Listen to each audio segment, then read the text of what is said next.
You've built a fortress. Your container home sits on a rock-solid foundation, protected by a weatherproof roof. It feels indestructible. So you start the interior work, confidently lay down your beautiful new flooring, and take your first step inside. And then you feel it. A subtle but deeply unsettling bounce. A vibration under your feet. The floor feels hollow, flexible, almost like a trampoline. This is the hidden problem that plagues amateur container builds: the bouncing steel floor. A mistake you can't see, but you will feel with every single step you take for the rest of your life in that house. To understand why a 4-ton steel box can feel so flimsy underfoot, you have to look at its hidden skeleton. The floor of a shipping container isn't a solid steel plate. It's a sheet of thick plywood sitting on a frame of steel cross members, or joists. These joists are incredibly strong, but they were engineered for a very specific purpose: to support the immense static and evenly distributed weight of cargo. They were never designed to handle the dynamic, concentrated point loads of a person walking or furniture being moved around. The spacing between them is simply too wide, allowing the entire floor system to flex and vibrate in the unsupported space between each joist. This flexing issue is made even worse by the very foundation we recommend. When you correctly elevate your container on a pier foundation, you create a large, empty space underneath. While this is essential for preventing rust, it also removes any of the dampening support the ground might have provided. Now your container floor is effectively a suspended bridge, stretching nearly 40 feet with support only at its edges.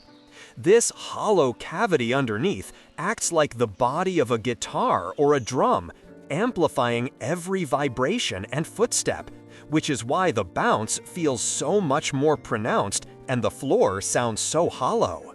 Faced with this springy steel base, the classic amateur mistake is to simply ignore it. The builder assumes that adding layers of subfloor, underlayment, and the final finished flooring will magically solve the problem and stiffen everything up. They spend thousands of dollars installing beautiful hardwood or tile only to discover that the bounce is still there.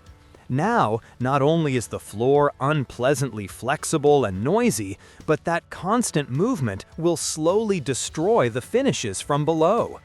Grout lines in tile will crack, and hardwood planks will begin to squeak and separate. The mistake wasn't in the choice of flooring, it was in the failure to fix the fundamental problem with the steel structure first. This brings us to the number one rule for creating a solid residential quality floor. You must add a central spine. The professional solution is to install a heavy-duty steel I-beam or a thick rectangular tube beam running down the entire length of the container, directly underneath the original floor joists. This new center beam doesn't just sit there.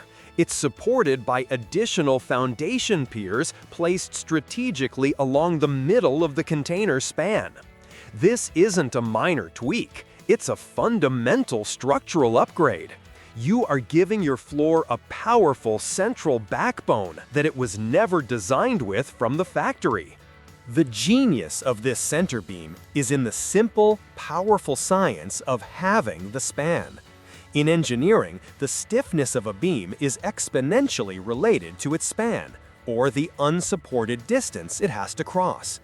By adding a support beam directly down the middle, you're not just making the floor twice as strong, you're making it many, many times stronger.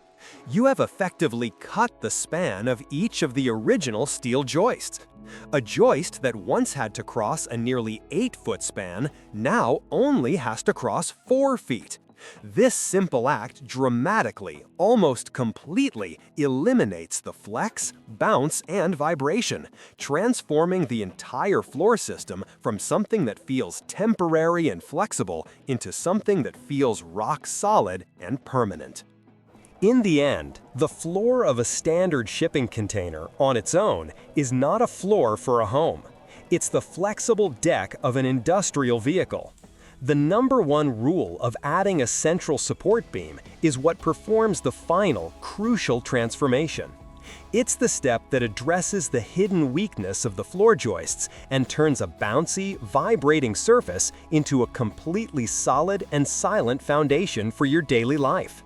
It is one of the most important secrets that separates a container that looks like a house from one that truly feels like a rock-solid, permanent home. If this one critical rule has given you the blueprint for a truly solid floor, show your support with a like and subscribe for more essential guides from the Builder's Rulebook. For the professional blueprints, books, and tools we trust for every build, you can find our QR code on the screen now or by using the link in the description. Now we want to hear from you. We've tackled the foundation and the floor. What is the next big construction challenge you'd like to see us break down? Let us know in the comments below.